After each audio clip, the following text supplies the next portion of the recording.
Pandangan Alkitab tentang LGBTQ. 1. Allah menciptakan manusia sebagai pria dan wanita. Kejadian 1 ayat 27. Maka Allah menciptakan manusia itu menurut gambarnya. Laki-laki dan perempuan diciptakannya mereka. Dari awal penciptaan, Tuhan menetapkan identitas manusia secara jelas, laki-laki dan perempuan. Ini bukan sekadar soal biologis, tapi bagian dari desain ilahi yang mencerminkan gambaran Allah sendiri. Identitas gender menurut Alkitab bukan pilihan, melainkan pemberian Tuhan yang kudus. 2. Rancangan Allah tentang hubungan seksual adalah dalam pernikahan antara pria dan wanita.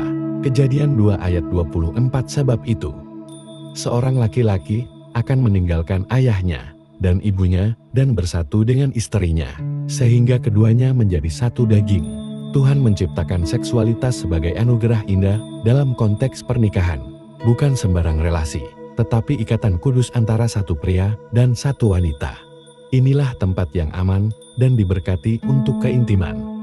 3. Alkitab menyebut hubungan sesama jenis sebagai pelanggaran terhadap rancangan Tuhan. Roma 1 ayat 26-27. Sebab istri-istri mereka menggantikan persetubuhan yang wajar dengan yang tak wajar. Pria dengan pria melakukan hal-hal yang tak pantas. Imamat 18 ayat 22.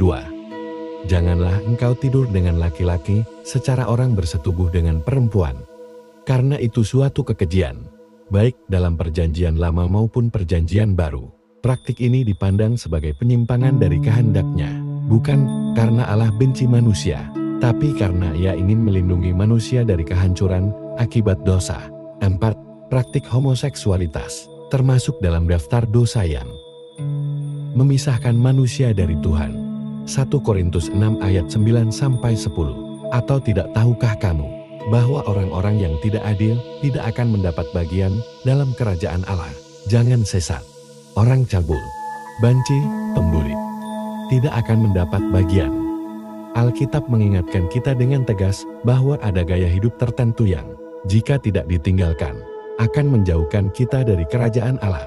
Ini bukan sekadar peringatan, tapi juga ajakan untuk bertobat. 5. Namun kabar baiknya, semua orang dapat diampuni dan dipulihkan oleh kasih Kristus.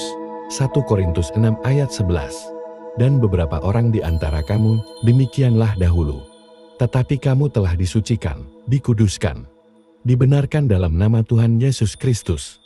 Tidak ada yang terlalu jauh dari kasih Tuhan. Bahkan orang yang dulunya hidup dalam dosa seksual, termasuk homoseksualitas, bisa dipulihkan. Inilah harapan Injil. Yesus tidak hanya mengampuni, tapi juga memulihkan identitas yang rusak. 6. Tugas gereja bukan menghakimi, tapi mengasihi sambil tetap berdiri dalam kebenaran. Yohanes 8 ayat 11. Aku pun tidak menghukum engkau. Pergilah dan jangan berbuat dosa lagi. Yesus memberi teladan. Ia tidak membenarkan dosa, tapi juga tidak menghakimi orang berdosa. Gereja harus menjadi tempat pemulihan, bukan pengusiran. Kita bisa berkata jujur tentang dosa sambil tetap merangkul orangnya dengan kasih.